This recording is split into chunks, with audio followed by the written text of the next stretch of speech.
Oggi a Dai Roma News. Mourinho contro tutti. Esordio positivo delle ragazze. Il cammino prosegue. La Roma primavera supera la Sampdoria. Mourinho non è il problema della Roma. Inizia Dai Roma News. Benvenuti! Prima di iniziare ti ricordo di mettere un mi piace e non mancare di iscriverti al nostro canale.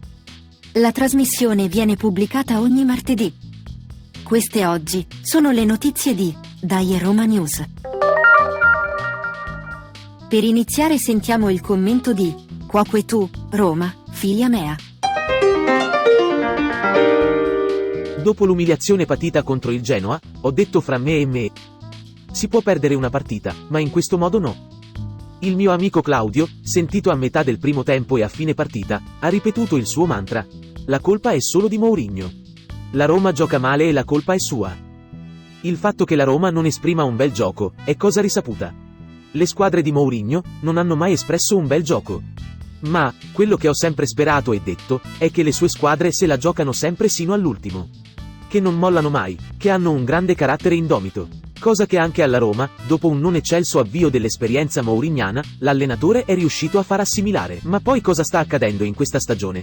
Sono vere le voci che danno un Mourinho distaccato, poiché ha già deciso di non rinnovare, e quindi che a fine stagione lascerà la Roma?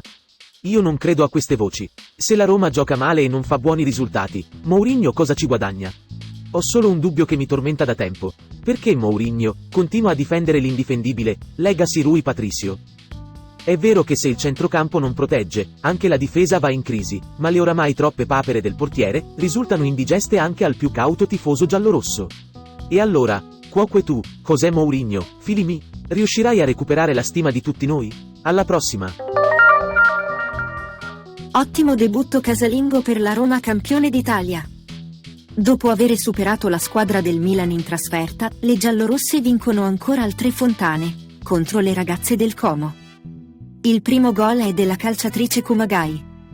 Il raddoppio viene realizzato da Giacinti, e Tomaselli segna la terza rete. La squadra del Como realizza l'unica rete con Martinovic, ma Viens, in pieno recupero, completa il poker romanista. Siamo arrivati al commento del Il punto del mister. Il cammino della Roma prosegue con alti e bassi. Ci eravamo lasciati con una striscia positiva, Empoli, Europa League, Torino, ma ci ritroviamo dopo il disastro della trasferta in casa del Genoa. Una brutta e preoccupante sconfitta che ha evidenziato, oltre alla solita endemica difficoltà di costruire il gioco dal basso, una lentezza di movimento dei giocatori davvero esagerata. Non è stato tanto un fatto di mancanza di tecnica calcistica, ma quanto una rapidità di azione inesistente. La vittoria contro il Frosinone può essere l'inizio della guarigione, soprattutto per un fatto: l'aver schierato Cristante come difensore centrale. Questo cambio tattico ci darebbe il vantaggio di giocare con un centrocampista in più. E non è poco.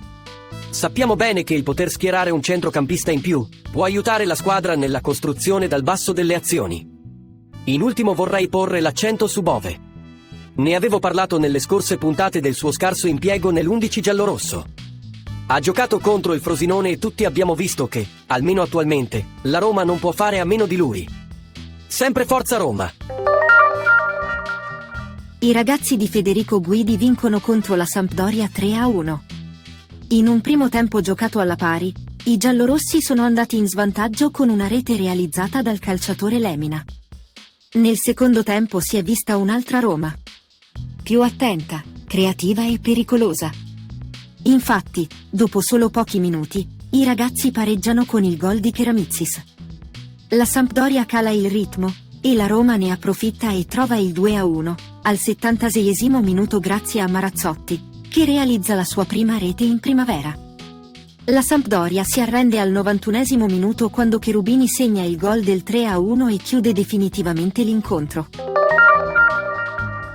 Passiamo adesso alle parole di Parla Pasquino. Dopo la pessima figura di giovedì scorso, della partita contro il Frosinone mi prendo il risultato e i tifosi giallorossi. Poi alcune parole su Mourinho. Attento ad ogni dettaglio, era lì a incoraggiare i suoi calciatori anche nel riscaldamento. A sentire tutti i commentatori, il nostro allenatore è un allenatore in disarmo.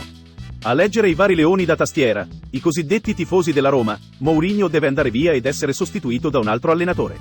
Ma poi, quando i veri tifosi, quelli presenti allo stadio, che alla lettura del nome dell'allenatore sono esplosi in una ovazione tra applausi e cori, urlando il nome del tecnico, cosa si deve pensare? E allo stadio olimpico prima dell'incontro erano più di 60.000. Questi tifosi vivono in un'altra città oppure sono i commentatori che, anche parlando a nome dei tifosi romanisti, non sono allineati con gli stessi? E con ciò, ho detto tutto. E quindi, dai Roma! Questa era l'ultima notizia. Se ti è piaciuta la trasmissione metti un mi piace. Ricorda di seguire le nostre notizie, iscrivendoti al nostro canale. Per riascoltarci, noi pubblichiamo ogni martedì. A risentirci alla prossima edizione di Dai Roma News.